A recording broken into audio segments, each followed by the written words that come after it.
آیت نمبر 17 افمن کان علی بینۃ من ربہ، فا کا معنی کیا ہوتا ہے؟ پس.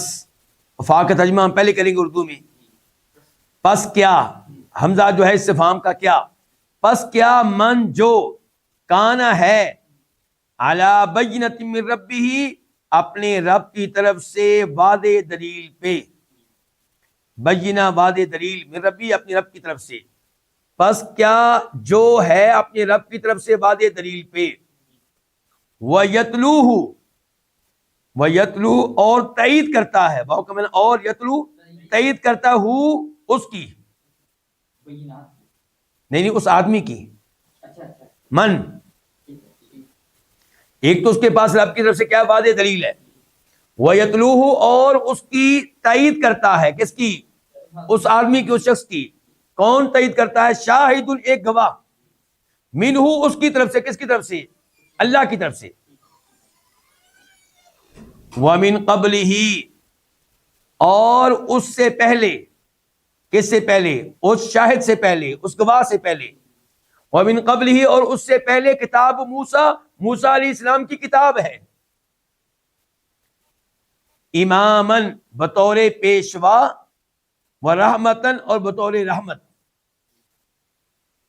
یا بلکہ آپ اس کو حال بنائیں، اور اس سے پہلے موسیٰ علیہ السلام کی کتاب ہے اماماً، اس حال میں کہ پیشوا ہے، ورحمتاً اور رحمت ہے. یہ معنی دوسرا ہی کریں، پہلا رہنے دیں. کیا اماماً اس حال میں، اس کو حال بنانا ہے ان کی، اس حال میں کہ وہ پیشوا ہے، ورحمتاً اور کیا ہے؟ رحمت ہے. وہ کیا؟ موسیٰ علیہ السلام کی کتاب. اولئک، اچھا یہاں پہ ایک لفظ پوشیدہ ہوگا. سوال کیا شروع ہوا تھا؟ کیا یہ شخص جو اپنے رب کی طرف سے واضح دلیل پہ ہے اور اللہ کی طرف سے ایک شاہد، ایک گواہ اس کی تائید کرتا ہے، اور اس سے پہلے موسیٰ علیہ السلام کی کتاب ہے، یعنی کہ وہ بھی تائید کرتی ہے. موسیٰ علیہ السلام کی کتاب جو کہ پیشوا ہے اور رحمت ہے. آگے بات تو مکمل نہیں ہوئی. تو بات مکمل یوں ہوگی، کیا یہ اور جو اس کا مخالف ہے دونوں برابر ہو سکتے ہیں؟ اب ہم کہیں گے مثال کے طور پہ، کیا غیری، کیا یہ اپنے غیر کی طرح ہے؟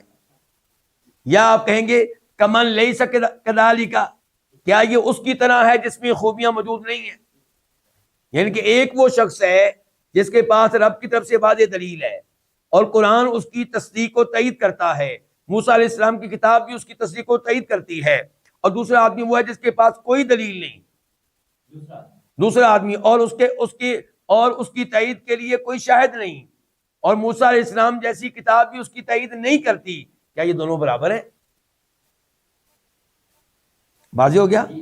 ابھی مزید وضاحت ہوگی، ترجمہ پہلے ہم مکمل کر لیں اپنا، یا اسی کو پہلے دیکھ لیتے ہیں پھر آگے بڑھتے ہیں.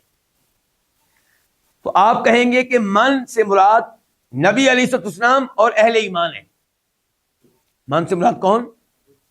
نبی علیہ السلام اور اہل ایمان، کہ اللہ کے نبی اور اہل ایمان اپنے رب کی طرف سے واضح دلیل کے اوپر ہیں.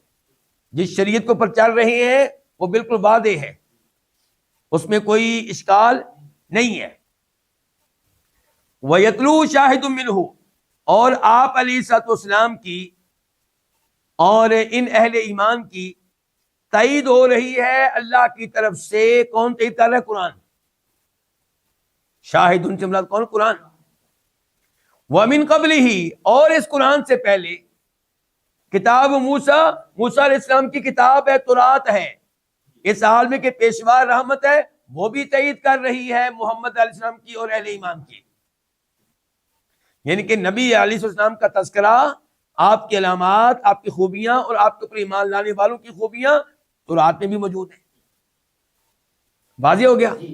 تو کیا یہ لوگ، یہ مسلمان اور جو ان کے مخالفین ہیں جن کے پاس کوئی شریعت نہیں، ان کی تائید نہ قرآن سے نہ تورات و انجیل سے، کیا یہ گروپ اور وہ گروپ یہ برابر ہو سکتے ہیں؟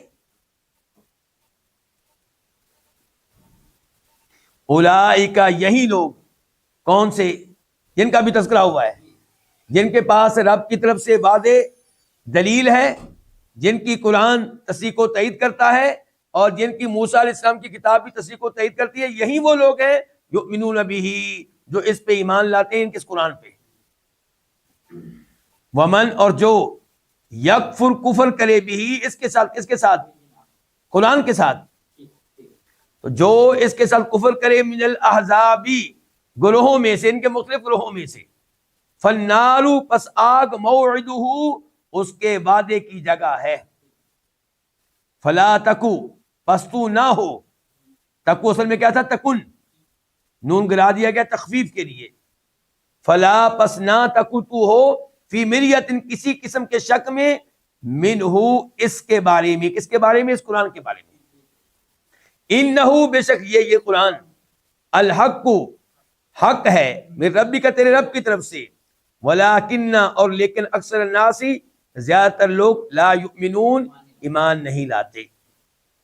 تو اللہ رب العزت نے اس آیت کے دوسرے حصے میں کیا کہا؟ اولئک یؤمنون بہ، یہ اللہ کے نبی علیہ السلام اور یہ صحابہ کرام، یہ قرآن پہ صحیح معنوں میں ایمان لاتے ہیں. اور مختلف گروہوں میں سے، الاحزاب حزب کی جمع ہے، مختلف گروہ، یہودی، عیسائی، اور آج کے زمانے میں ہندو، سکھ وغیرہ، ان میں سے جو بھی قرآن کے ساتھ کفر کرے گا، فالنار موعدہ، اس کا ٹھکانہ آگ ہے، جہنم میں جائے گا. قرآن کا انکار کس قدر جرم ہے، چاہے ایک آیت کا انکار ہو. اور اس تفسیر کی جو ابھی ہم نے اس جملے کی ہے، اس کی تائید ایک حدیث سے بھی ہوتی ہے جو مسلم شریف میں آئی ہے، جس میں فرماتے ہیں نبی علیہ السلام، اس ذات کی قسم جس کے ہاتھ میں میری جان ہے، جس یہودی عیسائی نے میرے بارے میں سن لیا، پھر مجھ پہ ایمان لائے بغیر فوت ہو گیا، وہ جہنم میں جائے گا. جب یہودی عیسائی جہنم میں جائے گا تو باقی تو بدل جائے، اولا جائیں گے.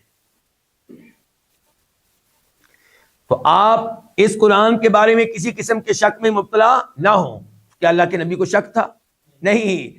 اللہ تعالیٰ مخاطب ہے آپ علیہ السلام سے، مراد پیغام دینا ہے دوسروں کو. انہ الحق، یقیناً یہ تیرے رب کی طرف سے حق ہے، لیکن اکثر لوگ ایمان نہیں لاتے. تو یہ آیت واضح ہو چکی.